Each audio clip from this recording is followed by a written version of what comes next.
It's an interesting theory, this, isn't it, that the former head of MI5 presents. For all of the military and diplomatic dancing around direct conflict between a NATO country and Russia, is it possible that we are already, by proxy, at war? Let's take a dive into that theory with Elisabeth Braw, who is Senior Fellow at the Atlantic Council. Elisabeth, hello there, good evening. Good evening. Just give us a bit of a sense of the ways that Russia attempts to undermine the United Kingdom or play a role in the United Kingdom. Yes, what we have seen for a number of years are Russian-sponsored or linked cyber attacks. We saw, of course, the planned or the attempted assassination of Sergei Skripal in 2018. But in recent years, or recent months even more so, there has been a dramatic increase in these subversive attempts and attacks. We have seen arson attacks. We have seen, of course, the Shadow Fleet that keeps sailing through the Baltic Sea, and then the English Channel on a daily basis. And we are seeing drone attacks, not so much in the UK, but elsewhere. And I should say, not attacks as such, but drone incursions that affect aviation. We are seeing GPS jamming, and so it's across the board. And I think that's what's important to remember. It's not just one kind. It's a mix of things, and really whatever the Russians think up, they try out and see what the effect is. And that innovation has grown in recent months. Just help us understand what we mean by propaganda, so far as and trying to influence the politics and the political debate as far as Russia is concerned. I think we understand, literally being attacked via a cyber attack or drone incursions. Those are sort of things that we can physically feel and understand. How is Russia attempting to influence the political debate in Europe? That has been going on for a number of years now. That's one of the more long-standing iterations of Russia's aggression, and it's more than propaganda. It is disinformation campaigns. So. A distortion of the public debate. And I think your listeners may remember the troll factory in St. Petersburg that rose to fame a few years ago. That's the sort of things we're talking about. Fueling of rumors on the internet, rumors that destabilize the public debate, and distort the public debate. And it can be anything, really. It doesn't have to be completely political. I remember, for example, when the Princess of Wales was when she took a leave from public duties for a couple of months, a couple of years ago, was it last year? There was intense speculation on social media about what was wrong with her, and people were just being unkind. Well, Russia exploited those rumors through its bots because that too destabilizes the UK. So it is really an attempt to destabilize the UK or any other country by using whatever rumors or issues available. It's not ideological. It's not tied to one candidate. It is just a very pragmatic and cynical exploiting the divisions in the society. And of course, that is particularly strong during election campaigns. And it was also very present during the Brexit referendum campaign. I suppose instability is the key objective, isn't it, as much as anything else? Do you think, we talk a lot, Elisabeth, about our country being divided at the moment. We're sort of all pointing fingers at each other. Who's to blame?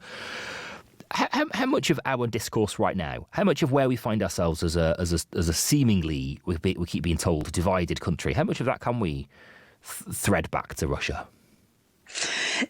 I think that is a really important question for everybody to bear in mind when they attack their fellow citizens and speak ill of each other.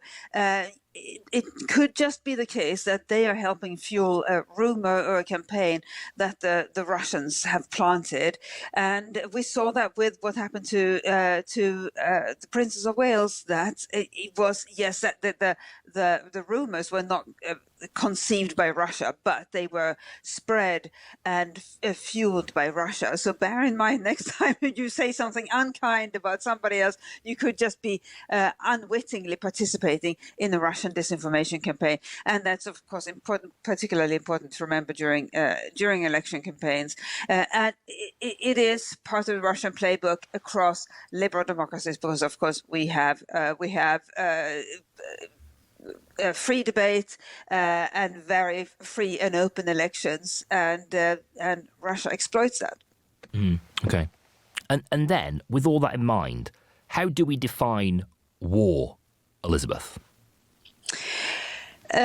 So war isn't really defined anywhere. We have long through the millennia, or through the centuries, certainly we have understood it as an armed military attack by one country on another country, and that's certainly the definition that NATO uses. The Article 5, famous Article 5, speaks of an armed military attack against one of the member states as being a cause for NATO to hit back against the aggressor.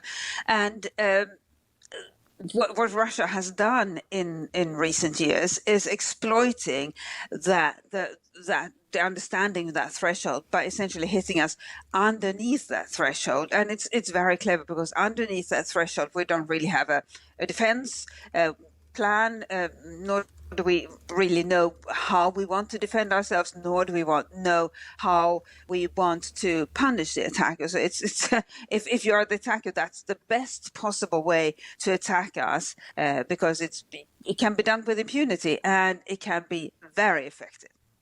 Are we not doing a similar thing, and perhaps not quite to the same extent, and not perhaps to the same sort of end? But it must be the case that we at least have spies operating in Russia, in the Kremlin. We must at least be taking part to some degree in covert operations beyond our own borders.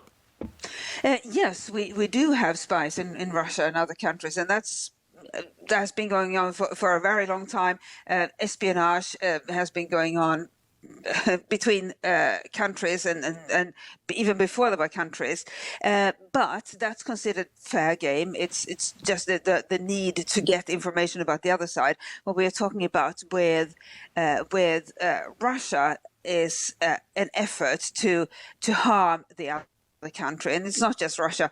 Iran engages in quite a bit of cyber attacks. North Korea, China uses a number of these tools underneath the threshold of our military violence.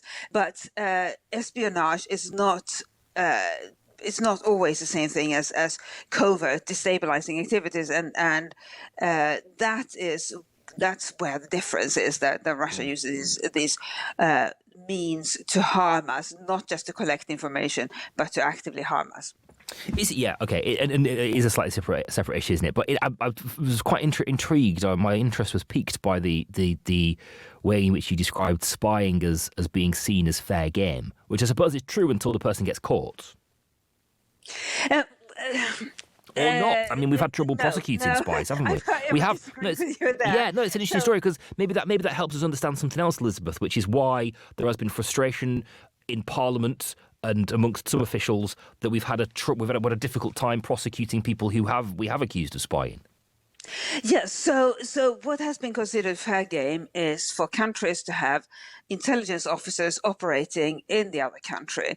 And if you remember back in the 80s when Margaret Thatcher expelled Soviet spies, it was because Soviet espionage had just risen to an intensity that was unacceptable. But she didn't take exception to the fact that there was Soviet spies in the UK because it is assumed that other countries will spy on a country like the UK, just as the UK has intelligence officers in other countries. You just have to operate according to some sort of rules of engagement. But when it comes to those Chinese spies who were not prosecuted, or where the decision was made a few days ago not to prosecute them, the concern there was that China had recruited ordinary citizens to spy on its behalf, and in a way that just was beyond the pale. And we can try the same in other countries, and other countries will try the same. Will then try to identify and arrest them too. That is the nature of being an unofficial spy for a country. Then there are, of course, the intelligence officers for that country operating here, and the UK authorities have a good understanding of who the official intelligence officers are that operate here, and they keep a close eye on them.